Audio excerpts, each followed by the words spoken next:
السلام عليكم ورحمة الله علماء ان فيديو كان waxaan rabaa inaan ka hadlo waa kind of a podcast waayo waa ka xubaa inaan dhawaan aan waxyaalo soo duubin videoyaal laakiin videogan waxaan rabaa inaan ka hadlo wax muhiim ah oo bariyahan aad looga hadlayay bilihii la soo dhaafay oo dhan taasoo ah AI waxaan arkay Somali programmers dad soo gelina dhahayo niyo meesha loo kala yaaco waa dhamaatay arrintii lahaa programmingki waa ku tag iyo software engineering marka arrintaas rabaa inaan ka hadlo horta su'aasha ugu horeysa waxay tahay AI may replace garan doontaa ama meesha may ka bixin doontaa markii noqoto programming software engineering jawaabtan waxa waaye waa ha laakiin wax baa ku xiran okay so gudaha inaan usii galno waaye sababta waxyaalaha isleeyahay aniga saa aaminsanahay iyo waxyaalaha aqriya waxyaalaha daawaday saa isleeyahay habka aad micna oola qabsanaysa adduunka cusub horta saa ogtihiin sanadkan bilowgiisii January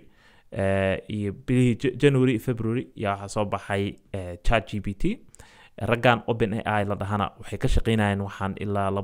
2015 ama ka hor ka shaqeynayeen sanadyo badan ay waxay geliyeen waqti badan iyo lacag badan ay geliyeen inay ku sameeyaan waxayna ahayn wax ay rabeen inay adduunka ku bedelaan lacag badan lagu bixiyay Elon Musk Microsoft iyo dad kale badan lacag badan ku bixiyay si loo horumariyo waxaan marka soo bixitaankii soo baxday habkii adoptionka habka dadka oo la qabsadeen oo ay isticmaal lahaayeen iyo aad u sareeyo so isla markii soo saareenba ay suuq soo geliyeen qof kasta la qabsaday intaas oo milyan 100 milyan oo qof yaa xaliiri way la qabsadeen inay isticmaalaan AI tan marka waxay sameysay tartan dhinaca AI ah oo Microsoft Google iyo company kale ay sameynayaan ay macnaha horumarinayaan AI ee xoog saaraan dhinaca AI taas marka waxay keenaysaa in AI gu sii fiicnaado oo shaqadiisu ku fiicnaado maalintii waxaan arkay video ka hadlay dhahayo 20 qof oo la dhahay bal aragna shaqadiina in ay AI qaban karto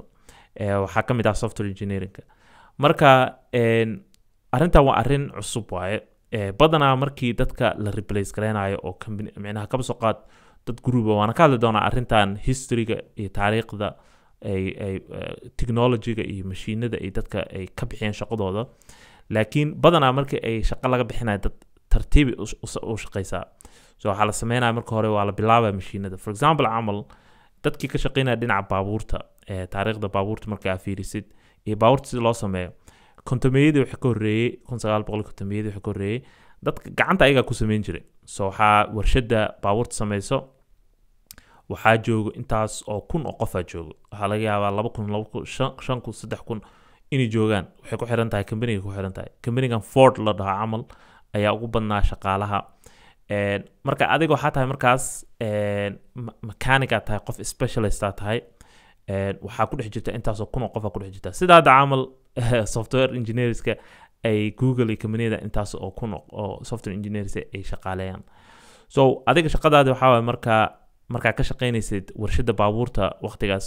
waxa way in aad soo gasho warshada shaqadaada waxa way hal meel oo kamid ah in aad sameyso kaba soo qaad laga yaabaa bir kamid ah inaad qalloociso ee shaqadaada tahay ama waxa laga yaabaa bir inaad meel geliso ama fiilo aad meel ka soo bixiso shaqadaada tahay assembly line way marka baabuurka wuxuu soo marayaa meeshii loogu talagalay soo marayaa qofba wax buu ku dhijinayaa oo gelinaya aakhir markuu baabuurka meesha ku dambeeyo tago macnaheedu waxa baabuurku isku xiran yahay waa okay dad kalena waxay ka shaqeynayaan birihii baabuurka hagaajinayaan qaloocinayaan wixii marka kontameeyada waxay ka dambeeyay marka waxaa la soo saaray mashiino sameynaya shaqada ayaa la soo saaray mashiinadaas marka waxay sameynayaan shaqada ay fududeynayaan so meeshii adiga maanta dhan aad bir qaloocin lahayd ayaga automatic la qaloocinayo uma baahno maxaa la jiray break uma baahno waqti qaataan macnaha ma kugu soo hadal celinayaan shaqada kama tagayaan marka laakiin taas waxay qaadatay waqti cabaar qaadatay in tartiib dadka looga bixiyo meesha waqti badan ay qaadatay adiga ugu yaraan 15 sano ilaa 20 sano camal qaadatay in tartiib looga bixiyo meelaha kalena sidoo kale for example amal dhinaca artiga markaa tagtid ama designka marka wax la naqshadeenayo dad waxaa jira hadda ka hor si gacan ay ku naqshadeyn jira waxyaalaha sida logooyinka iyo calligraphy waxyaalahaas dad hadda sameeyaa jira waxyaalahaas weli oo micnaha wax muhiim waaye laakiin waxaa soo baxay software sida Photoshop isla markiiba fududeeyay shaqada qofkiina u fududeeyay shaqada aakhir waxay noqotay marka Photoshop wax dhan lagu sameeyaa ama Adobe lagu sameeyaa software-dooda wax kas markaa fiirisid qayb kasoo ka mid ah micnaha nolosha waa machine ama technology ayaa replace gareeyay marka laakiin badanaa waqti cabaar qaadataa hadda waxaa jiro baabuurta dhinaca self driving carska dadkan la dhaho micnaha truck driverska baabuurta waaweyn wada xamuulka baabuur waxa la soo saaraa ayaga iswadaayo oo ka gooshayo state to state ama wadan to wadan ka gooshaya jiro oo automatically oo wixii ku xiran marka laakiin annaga markay noqoto dhinaca software engineerka ama programmingka wixii dhanba waxay iskugu imaaday bilo 3 bilo 4 bilood waxa waayaba waxay noqotay degdeg marka waa caadi in aad dareento difaac inaad gasho waa caadi marka saan kula talinaa waxa waaye waa okay inaad dareento micnaha in suuqa laga bixinayo wixii aad baratay laakiin waxyaalaha rab inaan ka hadlo waxa waaye waxaan waa wax caadi ah way dhacdaa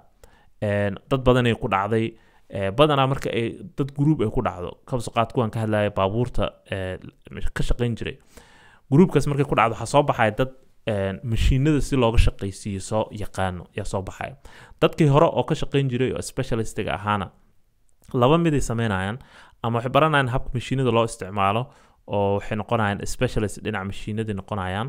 markaas wuxuu noqonayaa qofkii marka manager camal noqonaya so adiga camal hadda AI-da ChatGPT camal haddaad ku qoraysid code waxaa tahay manager u tahay micnaha waxaa tahay qof oo maamulaya ChatGPT-gii waa taqaanaa koodkii micnaha wuxuu soo saaray inay wax sax yihiin wax been in yihiin waa kala garanaysaa laakiin adiga ma qoraysid AI-ga qorayo so dadka marka shaqada laga bixiyay waxay sameeyeen laba mid u kala bixeen mid waxay noqdeen inay skill cusub samaysteen oo barteen technology-ga cusba ay la qabsadeen oo pivot sameeyeen micnaha isbedel ay sameeyeen kuwana waxay noqdeen suuq inay ka baxaan oo ay ka fadhiistaan shaqada isla markaasna ay isku dayaan inay soo bartaan skill cusub iskuulka dib ugu laabtaan ay noqdeen marka anaga marka hadda waxaan la gudoon waxa waaye haddii aad rabtid in aad ka sii shaqaysid arrintan la xiriira technology-ga iyo software engineering-ka horta haddaad tahay qof oo senior oo waqti dheer kusoo jiray waa adag tahay in si dhaqso ah shaqada lagaaga bixiyo right skillskaad aada loogu baahan yahay laakiin isla markaas micnaheed ma aha lagama bixin karo suuqa waxaa suuqa kaa bixin kara haddaad tahay senior engineer haddaad tahay suuqa waxaa kaa bixin karo junior engineer oo yaqaana sida AI-da loo isticmaalo hadda waxaan fiirinaya shaqooyin dhinaca waxaan la dhaho prompt engineerka waa shaqo cusub waaye oo software engineerska lacagta la siin jiray la siinayo prompt engineerka waxaa qof siinaya AI-ga sida ChatGPT micnaha wax u dhiibayo qoraal si uu usoo saaro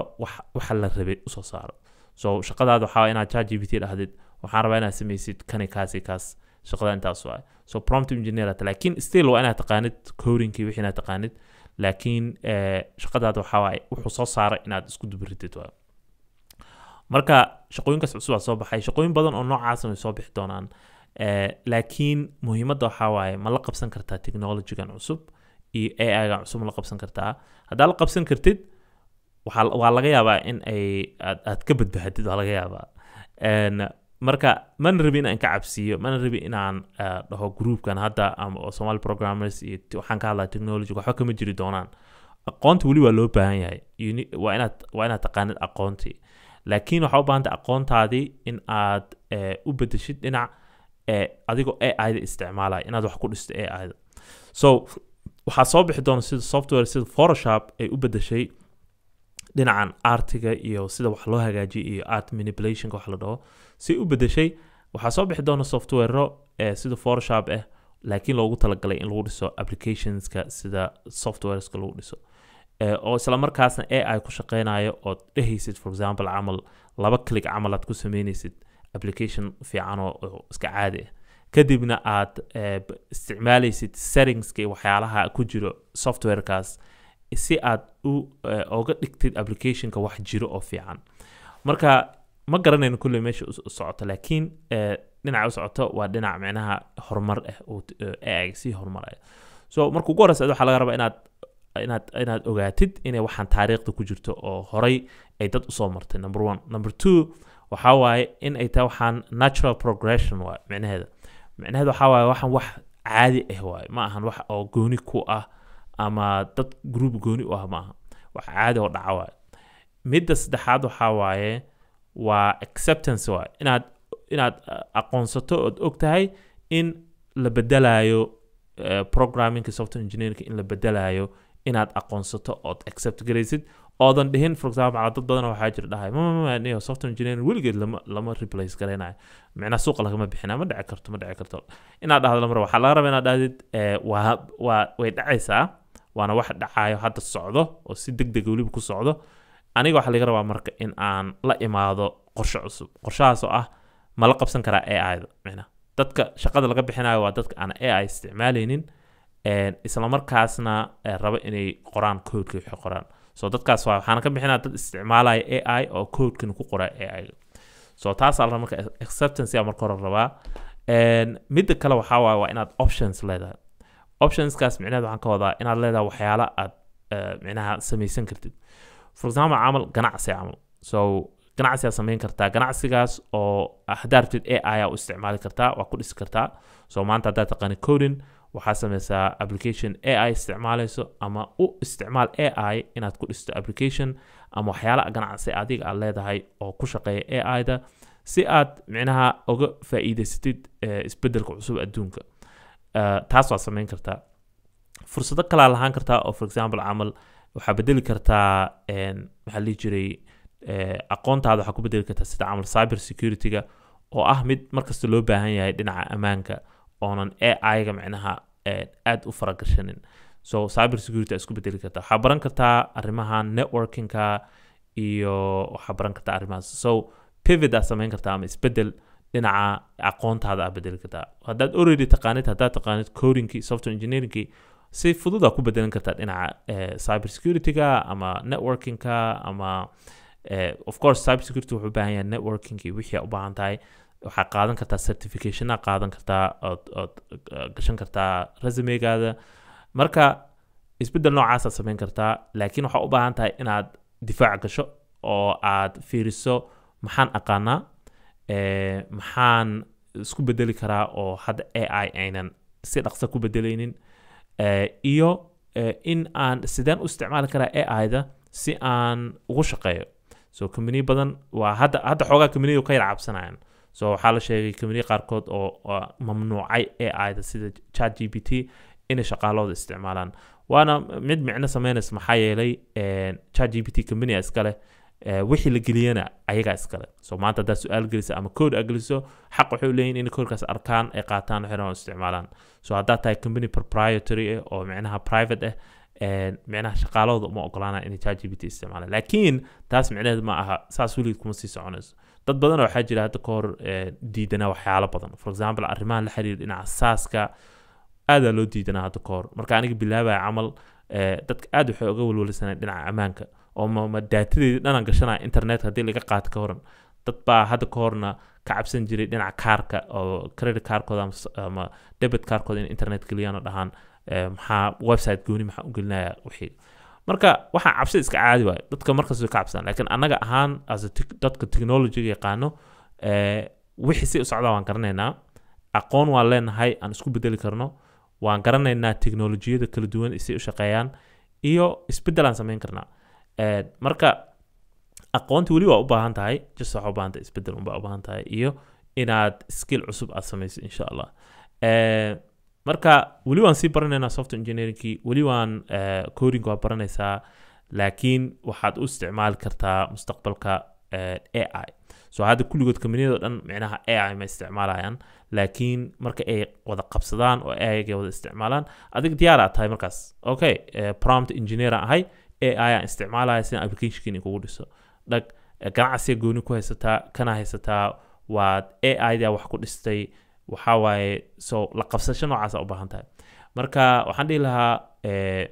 waa wax u baahan in laga hadlo more laga hadlo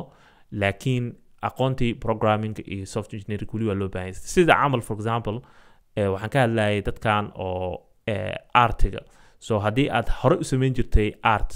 ood ku samayn jirtay gacantaad ku qori jirtay laakiin hadda photoshop la isticmaalo micnaheeda ma aha aqoontii aad horey aad u lahayd oo micnaheeda aad gacanta ku samayn jirtay inay meesha ka baxday waxaa isticmaalaysaa markaan software aad isticmaalaysaa so aqoontaada technologyga programmingka baro laakiin isla markaasna ogow in isbedel socdo oo adduunka isbedel socdo marka intaas rabay inaan la share gareeyo insha Allah khayr aan rajeynaa subscribe ku dhufo. Assalaamu calaykum warahmatullahi wabarakatuh.